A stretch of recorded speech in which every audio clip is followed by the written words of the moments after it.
Un saludo cordial para todos aquellos que están siguiendo el estudio de la carta a los Hebreos.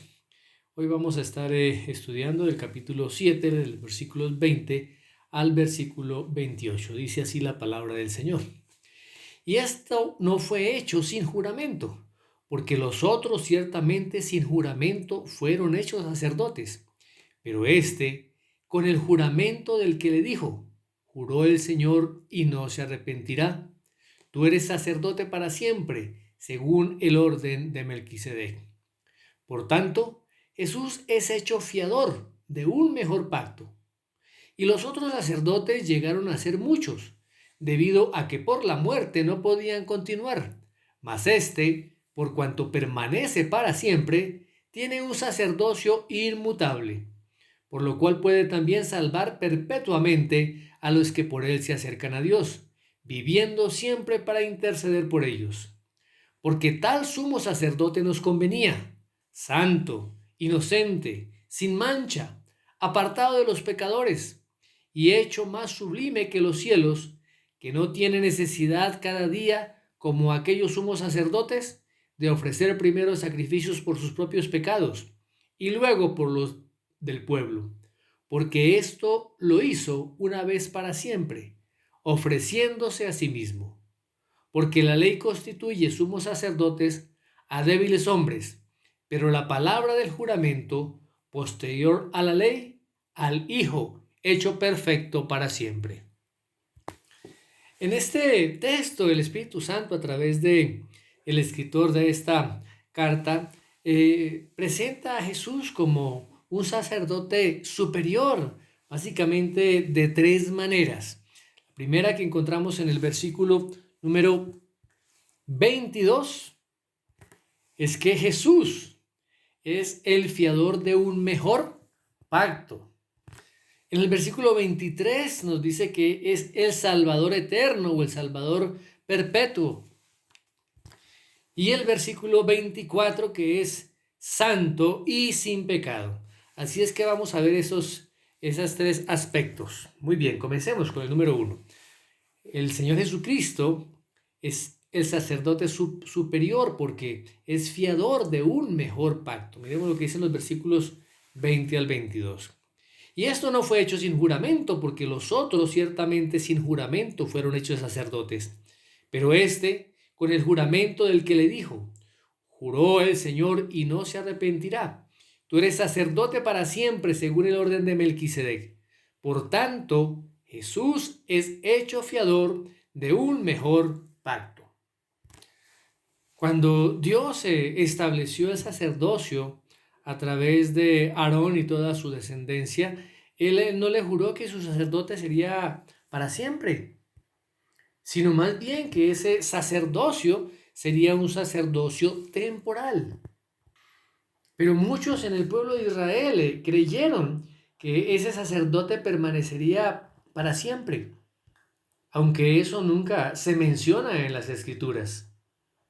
Cuando Dios el Padre establece el sacerdocio, consagra a sus sacerdotes, Él no les hizo ningún juramento, tampoco ninguna promesa, y nunca les dijo que su sacerdocio sería eterno.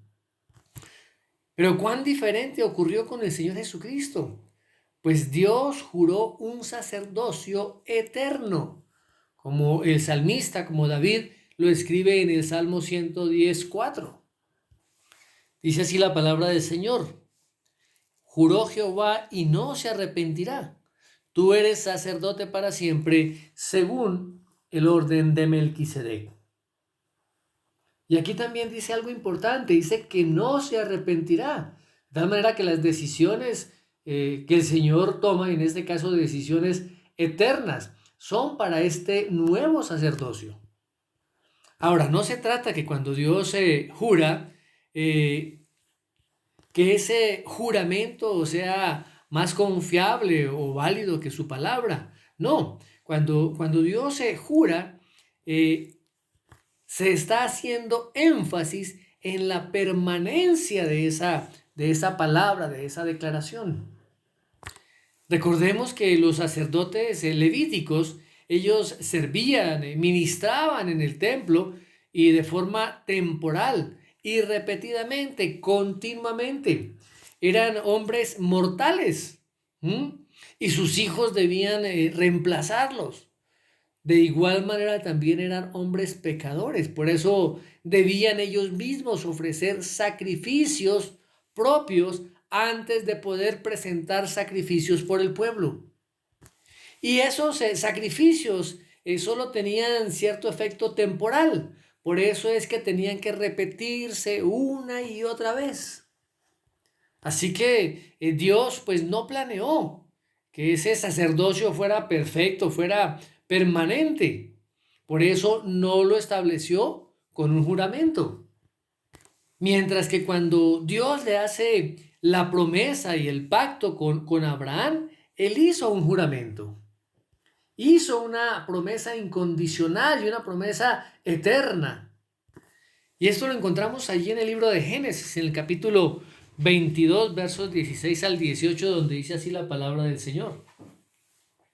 Y dijo: por mí mismo he jurado, dice Jehová, que por cuanto has hecho esto y no me has rehusado tu hijo, tu único hijo, de cierto te bendeciré y multiplicaré tu descendencia como las estrellas del cielo y como la arena que está a la orilla del mar, y tu descendencia poseerá las puertas de sus enemigos. En tu simiente serán benditas todas las naciones de la tierra, por cuanto obedeciste a mi voz. Y también aquí en el libro de Hebreos, en el capítulo 6, verso 17, dice así: queriendo Dios mostrar más abundantemente a los herederos de la promesa la inmutabilidad de su consejo, interpuso juramento. Y por este juramento, el propósito de Dios era que Abraham y todo Israel y todo el mundo supiera que su promesa era permanente. Y recordemos que fue por medio de Abraham que vino el Mesías y por ende la bendición. Así que el sacerdocio del Señor Jesucristo tiene como base ese juramento que Dios hizo. Y con ello está demostrando que es un sacerdocio eterno, que es un sacerdocio inmutable. Y es por esa razón que dice aquí que Jesús es un fiador, o sea, una garantía de un mejor pacto. Recordemos que el ser fiador es aquel quien garantiza el pago de una deuda. Y aquí el Señor Jesucristo es fiador de un mejor pacto. O sea, Él es la garantía de un mejor pacto. O sea que el pacto que Dios hizo a través de el Señor Jesucristo es mucho mejor que el antiguo pacto, porque el antiguo era temporal, mientras que el nuevo pacto es un pacto eterno. Así que un sacerdote mejor pues garantiza un mejor pacto. Ahora, aquí es importante aclarar que el antiguo pacto no era malo. Dios no hizo un nuevo pacto porque el antiguo fuera malo, sino porque era imperfecto y porque era un pacto temporal. El pacto mosaico era un pacto bueno, era un pacto que Dios había dado, Dios mismo lo había ordenado y cumplió el propósito para el tiempo en que debía permanecer vigente. Y era un pacto bueno porque era producto de la sabiduría y de la voluntad de Dios. Y este pacto ayudaba a refrenar el pecado, promovía también la piedad. Y a través de este pacto apuntaba al Mesías y ayudaba a preparar precisamente ese camino para el Mesías. De tal manera que el pacto mosaico era el pacto que el pueblo de Israel debía tener antes de la venida del Señor Jesucristo. Así que el nuevo pacto era mejor, porque el antiguo era incompleto. Y el antiguo era bueno, pero el nuevo es un mejor pacto. El Señor Jesucristo es ese mediador de ese nuevo pacto. Y a través de ese nuevo pacto Él ha dado vida eterna. Así que el Señor Jesucristo es mediador de ese nuevo pacto. Pero además de eso, lo garantiza, o sea, es el fiador. Él se ha convertido en la garantía de ese nuevo pacto.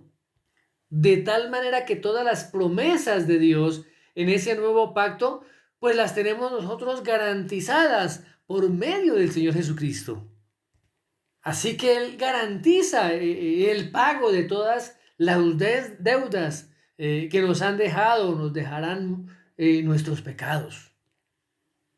Muy bien, veamos el segundo aspecto. Ese sacerdote superior es Salvador eterno o Salvador perpetuo. Miremos lo que dicen los versículos 23 al 25. Y los otros sacerdotes llegaron a ser muchos, debido a que por la muerte no podían continuar. Mas este, por cuanto permanece para siempre, tiene un sacerdocio inmutable, por lo cual puede también salvar perpetuamente a los que por él se acercan a Dios, viviendo siempre para interceder por ellos. Los sacerdotes levíticos, ellos no podían servir indefinidamente. ¿Por qué? Porque ellos morían. Así que debía haber un sucesor para ese sacerdocio, para que el sacerdocio continuara. Y aquí nuevamente el escritor de esta carta les recuerda a sus lectores judíos las limitaciones de ese pacto antiguo.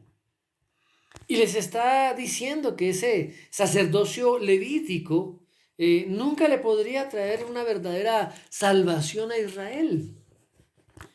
Y Dios le da una demostración al pueblo que está registrada precisamente en Números capítulo 20, versos 23 al 29. Vamos a hacer un resumen. Recordemos que Aarón es el primer sumo sacerdote y el progenitor pues, de todos los sacerdotes que le siguieron. Él estaba ya a punto de morir y Dios llamó a Moisés y le ordenó llevar a Aarón y a su hijo Eleazar al monte de Hor, a la vista de todo el pueblo. Dios le recordó a Moisés que Aarón, al igual que Moisés, no tendrían permitido entrar a la tierra prometida. Así que el dador humano de la ley, Moisés, y el progenitor humano del sacerdocio, Aarón, morirían antes de que Israel entrara en la tierra prometida. ¿Y qué hizo Moisés? Moisés toma la vestidura, toda la vestimenta del sumo sacerdote Aarón y se la entrega a su hijo Eleazar. Después de esto, Aarón muere y durante 30 días el pueblo lo estuvo llorando. Y a través de este hecho, Dios estaba resaltándoles que el sacerdocio que él representaba era un sacerdocio que moría. Y más adelante también muere Moisés. Y aquí hay 12 símbolos del antiguo pacto. Primero, que no era un pacto permanente, no era un sacerdocio permanente y que no podía llevar al pueblo a la tierra prometida. Así que podríamos decir que era un sacerdocio que era temporal y un sacerdocio que no podía salvar. De tal manera que ni la ley, que estaba representada por Moisés, ni los sacrificios aquí representados por Aarón, podían librarlos del desierto del pecado y llevarlos a la tierra de la salvación. Veamos lo que sigue diciendo el versículo. Dice que Jesucristo, por cuanto permanece para siempre, tiene un sacerdocio inmutable. O sea, el Señor Jesucristo como sumo sacerdote, Él no necesita tener un sucesor. ¿Por qué? Porque su sacerdocio es inmutable, su sacerdocio no cambia, su sacerdocio es eterno. Y aquí la palabra inmutable significa incambiable, inviolable, algo que no se puede cambiar, algo inalterable. Así que por esa naturaleza divina del sacerdocio del Señor Jesucristo no puede concluir nunca, no se debilita, no se hace ineficaz. El Señor Jesucristo tiene un sacerdocio que es completamente incapaz de alterarse. Él es el último sumo sacerdote y ningún otro volverá. No es necesario ningún otro sacerdote. Y sigue diciendo el versículo 25, por lo cual puede también salvar perpetuamente a los que por él se acercan a Dios, viviendo siempre para interceder por ellos. Aquí en este versículo vemos un resumen o la esencia del Evangelio.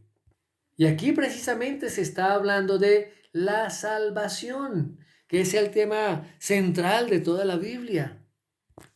Así que el sacerdocio del Señor Jesucristo no solamente es eterno e inalterable, también es ilimitado en cuanto a su alcance. Dice que Él salva perpetuamente. Y aquí la idea de la palabra perpetuamente es que es completo o perfecto. Y en la nueva versión internacional precisamente dice que salvar por completo, que es una traducción bastante exacta e importante. Recordemos que los sacrificios solamente eran un símbolo de esa remoción del pecado, de cubrir el pecado. Y Dios mismo lo había determinado así, y Él lo exigía así. Pero el Señor Jesucristo sí puede salvar eterna y completamente a todos aquellos que se acercan a Él. Cuando nosotros observamos la naturaleza, podemos aprender algunas cosas de Dios. Pablo reconoce que el eterno poder y la deidad de Dios, o sea, su naturaleza y su gloria, son evidentes para toda persona. Y en el capítulo 1 de Romanos, del verso 18 al 20, nos lo manifiesta. Dice que son evidentes para toda persona. Así que Dios entregó esa revelación natural, como los sacrificios del Antiguo Testamento. Así que la naturaleza proclama la grandeza y la gloria de Dios. Pero la salvación solamente la podemos aprender, solamente la podemos conocer por medio de una revelación especial. ¿Y cuál es esa revelación especial?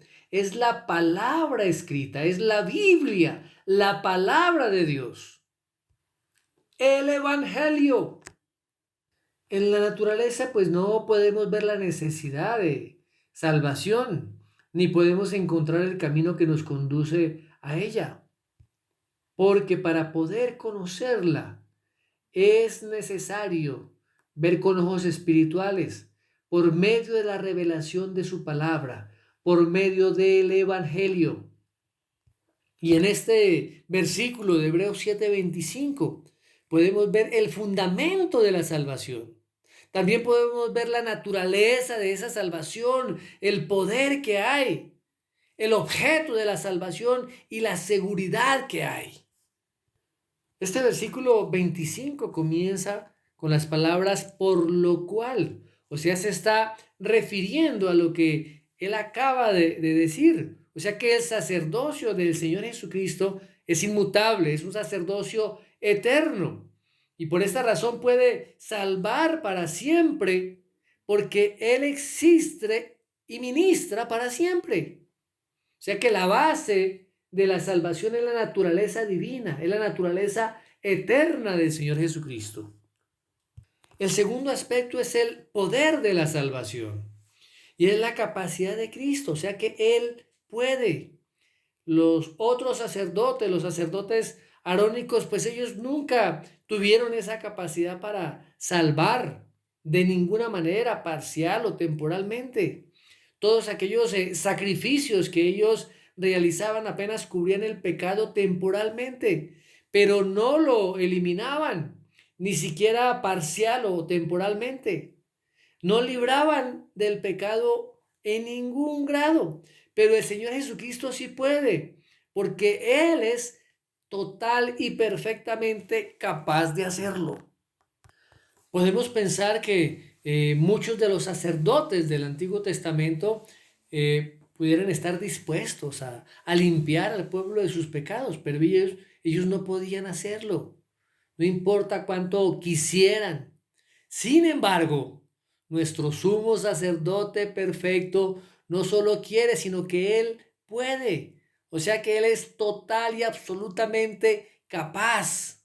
Gracias a Dios por el Señor Jesucristo, porque Él sí puede. Así que el Señor Jesucristo es el único, el único que puede salvar. Él es el único que tiene el poder de la salvación. Como lo afirma el apóstol Pedro en el capítulo 4 del libro de los Hechos, verso 12, dice, y en ningún otro hay salvación, porque no hay otro nombre bajo el cielo dado a los hombres en que podamos ser salvos. Muy bien, veamos el tercer aspecto, la naturaleza de esa salvación. Y la naturaleza pues es acercar a los hombres a Dios, liberar a los creyentes del pecado. De esa manera pueden acercarse a Dios. Y esa liberación del pecado se hace de los pecados pasados, de los pecados presentes y de los pecados futuros. Así que en tiempo pasado nosotros fuimos libres de la culpa del pecado. En el presente estamos libres del poder del pecado y en el futuro estaremos libres de la presencia del pecado. De tal manera que podemos decir, soy salvo, he sido salvo y seré salvo. De tal manera que estas verdades, estas declaraciones, pues representan la naturaleza completa de nuestra salvación. El cuarto aspecto es el objeto de la salvación. ¿Quién o quiénes son el objeto de la salvación? Y precisamente son aquellos que llegan a Él para obtener esa salvación. O sea, los que por Él se acercan a Dios, como dice aquí el texto. Y ahora podemos acercarnos sin ninguna restricción, todos aquellos que han creído en la obra del Señor Jesucristo. Como dice allá el Señor Jesús en Juan capítulo 6, verso 37, el que a mí viene, no le echo fuera. De tal manera que el Señor Jesucristo es el único camino.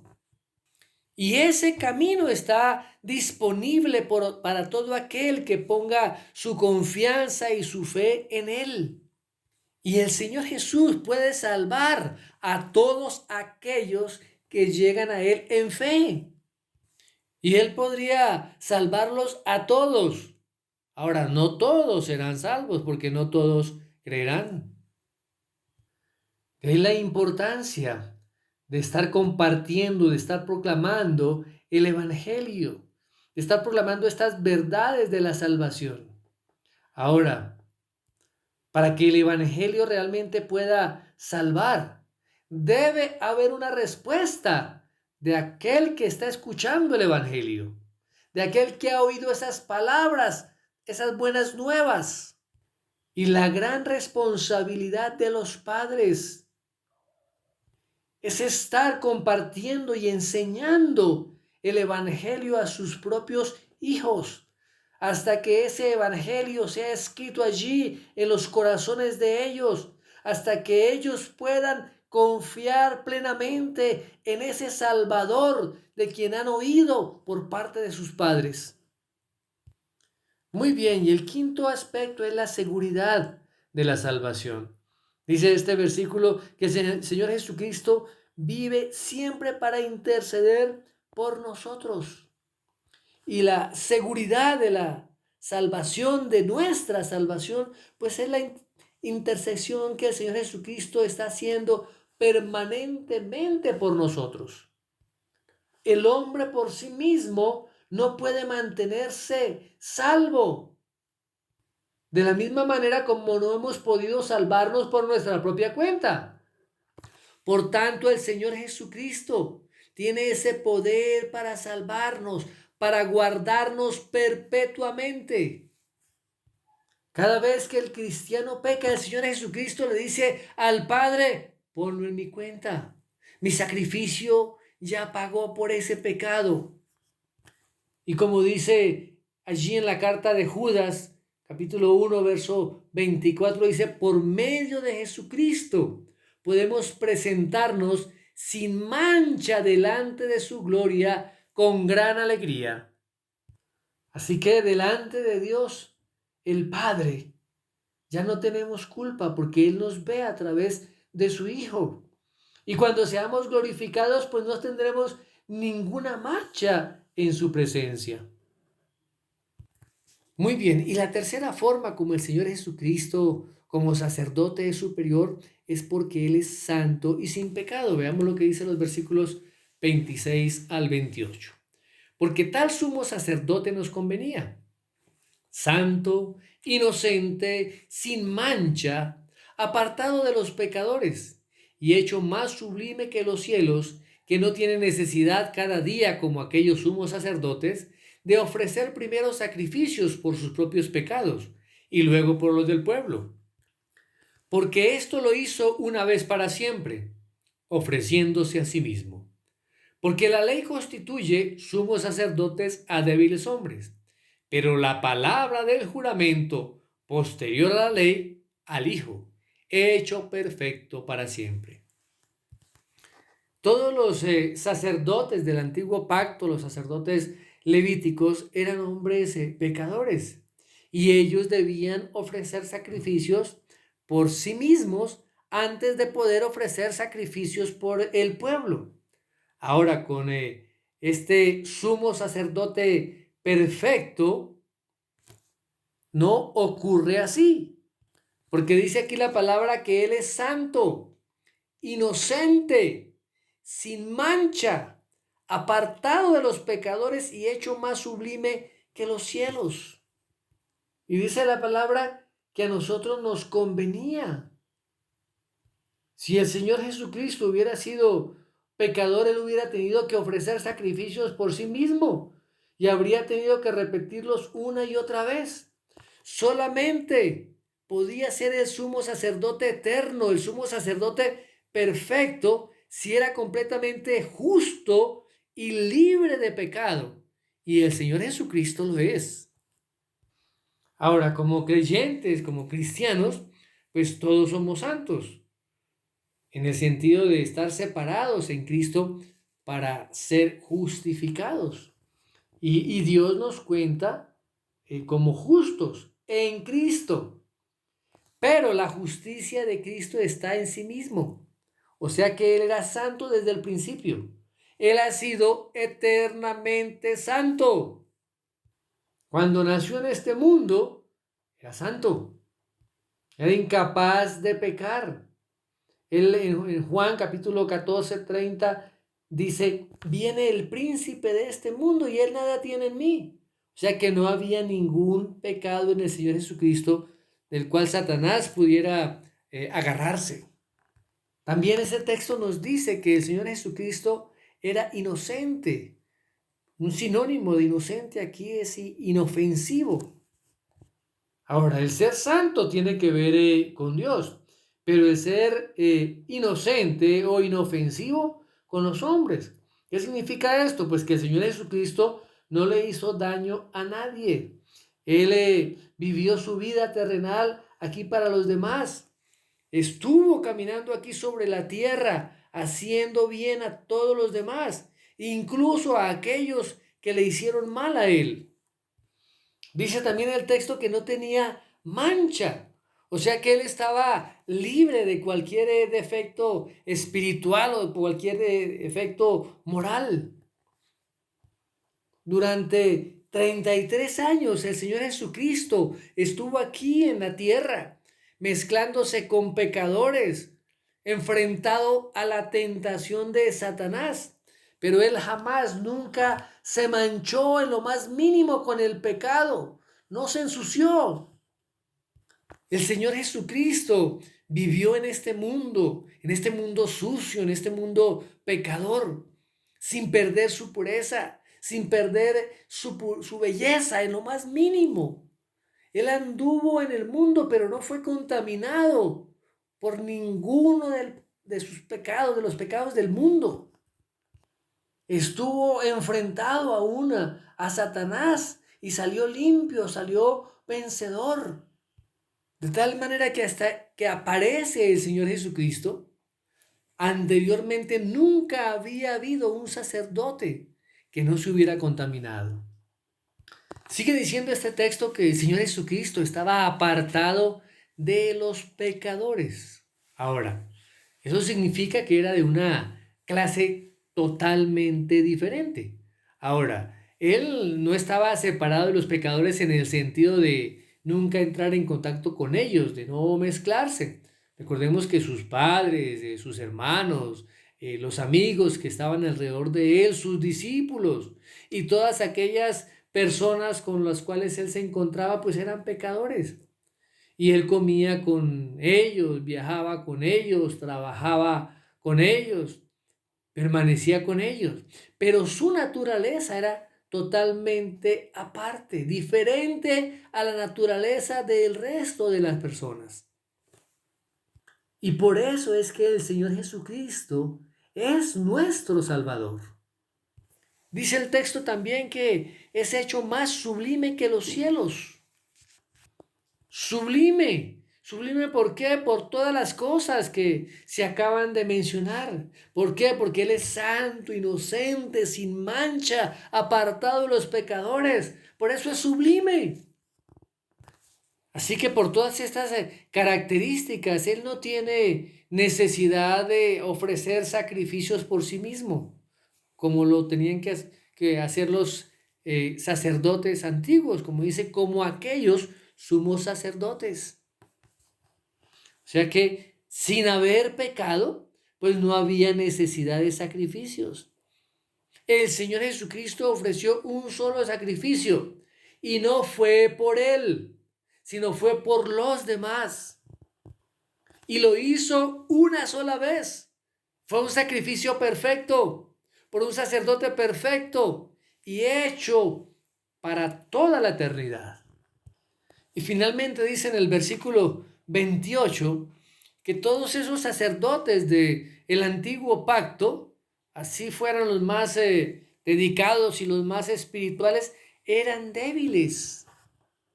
Mientras que el sacerdocio del Señor Jesucristo es eternamente fuerte y eternamente santo y eternamente eficaz.